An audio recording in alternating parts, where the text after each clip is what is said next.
വിശുദ്ധ പൗലോസ്ലിഹ കൊറിന്തോസുകാർക്ക് എഴുതിയ രണ്ടാം ലേഖനം 1 അധ്യായം 3 മുതൽ 7 വരെയുള്ള വാക്യങ്ങൾ.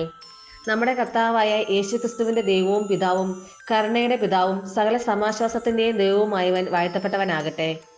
ദൈവം ഞങ്ങൾക്ക് നൽകുന്ന സാന്ത്വനത്താൽ ഓരോ തരത്തിലുള്ള വ്യതകൾ അനുഭവിക്കുന്നവരെ ആശ്വസിപ്പിക്കാൻ ഞങ്ങൾ ശക്തരാകേണ്ടതിനും ഞങ്ങൾ ദൈവത്തിൽ നിന്ന് അനുഭവിക്കുന്ന അതേ ആശ്വാസം തന്നെ അവരും അനുഭവിക്കേണ്ടതിനും അവിടുന്ന് ഞങ്ങളെ എല്ലാ ക്ലേശങ്ങളിലും സമാശ്വസിപ്പിക്കുന്നു.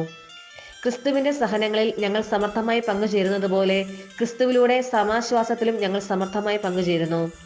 ഞങ്ങൾ ക്ലേശങ്ങൾ അനുഭവിക്കുന്നെങ്കിൽ അത് നിങ്ങളുടെ സമാശ്വാസത്തിനും രക്ഷയ്ക്കും വേണ്ടിയാണ്. ഞങ്ങൾക്ക് ആശ്വാസം ലഭിക്കുന്നെങ്കിൽ അത് നിങ്ങളുടെ ആശ്വാസത്തിന് വേണ്ടിയാണ്.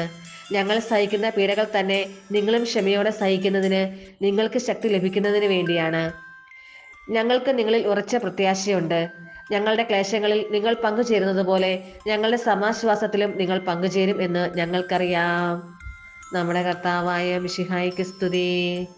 വിശുദ്ധ ലൂക്ക അറിയിച്ച സുവിശേഷം 11 അധ്യായം 24 മുതൽ 28 വരെയുള്ള വാക്യങ്ങൾ. അശുദ്ധാത്മാവ് ഒരുവനെ വിട്ടുപോയാൽ വരണ്ട സ്ഥലങ്ങളിലൂടെ ആശ്വാസം തേടി അലഞ്ഞു നടക്കും.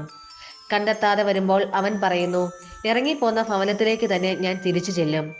തിരിച്ചു വരുമ്പോൾ ആ വീട് അടിച്ചുവാരി സജ്ജീകരിക്കപ്പെട്ടതായി കാണുന്നു.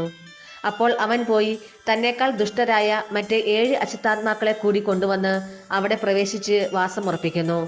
അങ്ങനെ ആ മനുഷ്യന്റെ സ്ഥിതി ആദ്യത്തേതിനേക്കാൾ മോശമായി തീരുന്നു. അവൻ ഇത് അല്ലി ചെയ്തുകൊണ്ടിരിക്കുമ്പോൾ ജനക്കൂട്ടത്തിൽ നിന്ന് ഒരു സ്ത്രീ ഉച്ചത്തിൽ അവനോട് പറഞ്ഞു, നിന്നെ വഹിച്ച ഉദരവും നിന്നെ പാലൂട്ടിയ മുലകളും ഭാഗ്യമുള്ളവ. അവൻ പറഞ്ഞു, ദൈവവചനം കേട്ട് അത് പാലിക്കുന്നവർ കൂടുതൽ ഭാഗ്യവാന്മാർ. നമ്മുടെ കർത്താവായ മിശിഹായിക്ക് സ്തുതി.